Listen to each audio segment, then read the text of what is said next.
There's been an influx of new Chinese brand in the country this year. Just a few months ago, we did Deepal, which had to roll out their car twice thanks to a little tender tantrum from Mother Nature.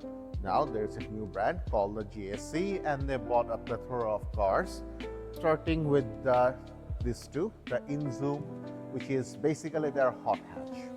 Now, of the three cars they bought in, the specific three models, this is the smallest one, the Enzoom GSC R style.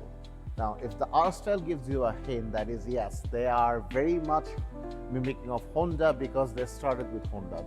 To be specific, their car ambition started with joint ventures with Honda and Toyota, and most of the things they picked up are from Honda. As you can see by the design, this car is the epitome of the word edgy. You got a crease here, this jutted out nose here, this weird case of angles. There's so many angles that it actually looks like a polygraph exercise for your GPS stress. And honestly, I personally kind of like it. And there are some interesting quirks and features here. First of all, the headlights are down here. These are just the DRLs. And you can see there's a massive radiator gale for the engine, which is a 1.5 liter, which makes an impressive 172 horsepower and over 270 newton-meters of torque. Moving to the side, you got a little R-style badge, which is a bit of an inspiration from the R-Type. Some really edgy indicator signals. And at the back, you get a very edgy spoiler, working twin exhaust with a diffuser, and an R-style badge. The entire car looks very polygonous and like nothing else on the road. Inside you get a flat floor with a tire underneath and a rear seats with adjustable cup holders, a panoramic sunroof and roof map light. Now, compared to the rest of the car, since this car is designed to be a bit driver focusy, the cabin is where almost all the attention went.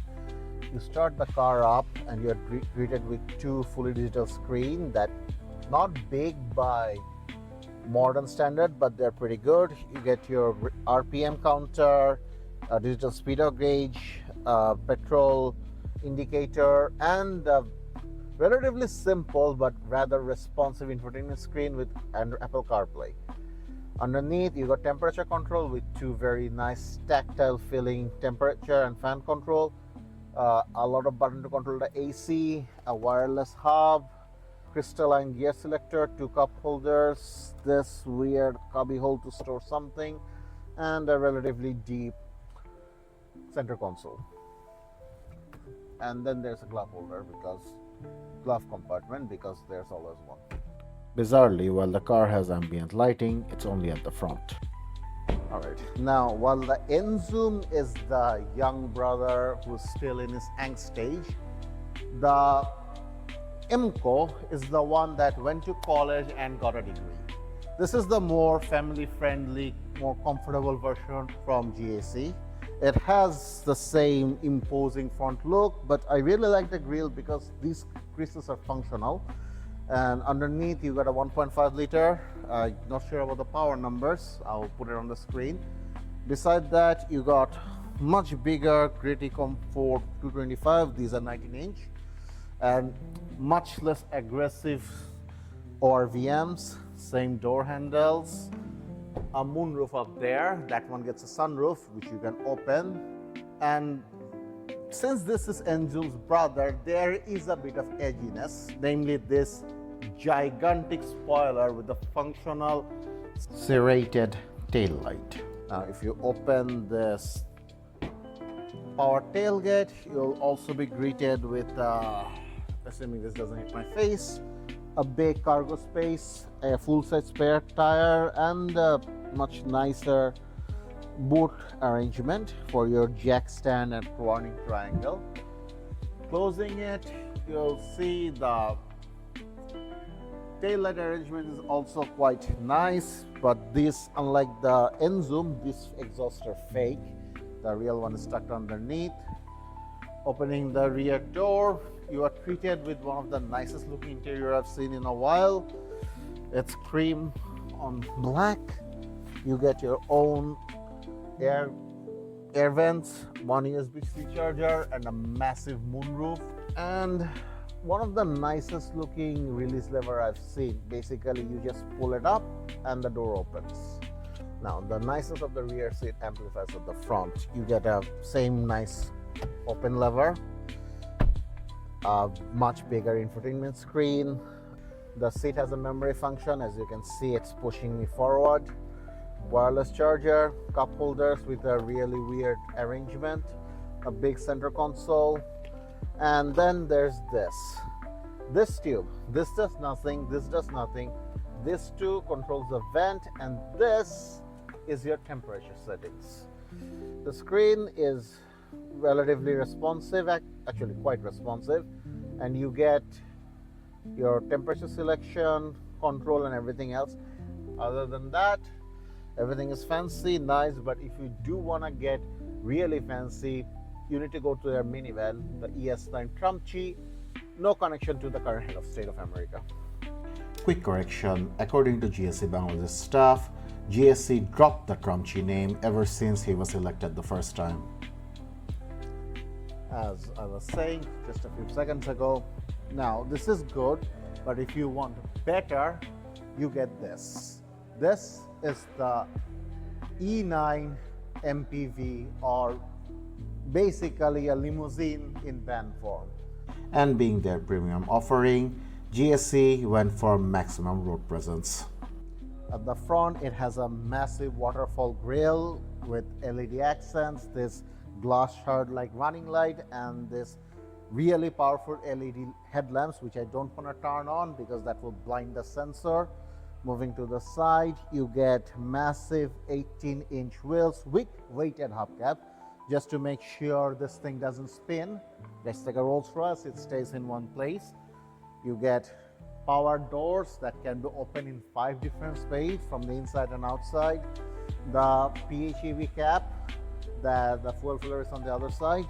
And at the back, you get this massive light bar, this trim piece that's called master, and this hefty door that is, thankfully, if you can find the switch in the right place, powered, meaning you won't strain your arm when you open it.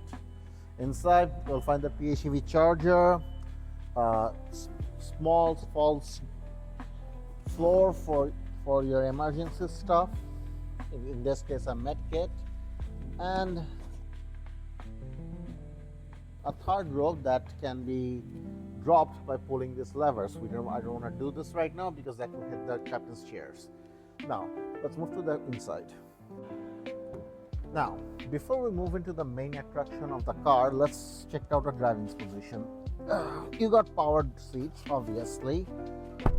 Literal sea of red and black leather, a seat that moves back and forth whenever you're exiting and ingressing the car.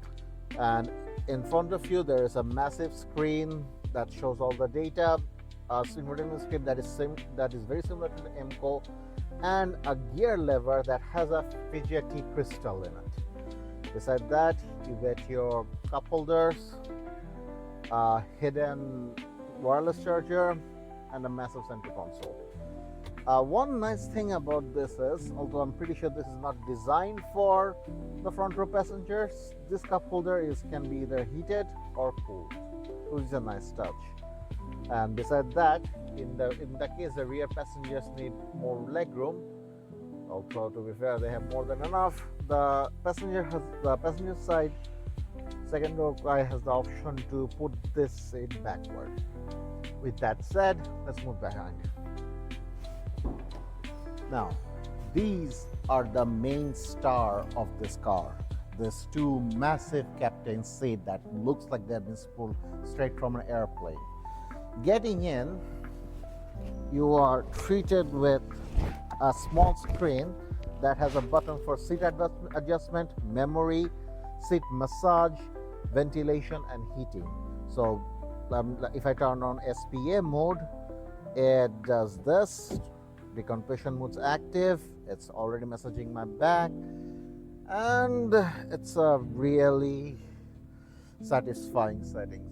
Beside the seat, you have a built-in cup holder, although why would you use that when there's a cooled one right in front of you, I'm not sure. A USB charger and a control panel up top to control your AC and the doors, which can be closed with this button. Beside that, you have a airplane like reading lamp that basically points to your crotch unless you move it. Another reading lamp because redundant. Built-in privacy filter because privacy is important, especially if you're moving around in this thing. And of course, it won't be a full airplane experience without a massive table for you to store stuff. If you think you need more appliances, there is a 150 watt 3-pin socket right over there that can be hidden if it's annoying. So are a pair of USBs which can also be hidden.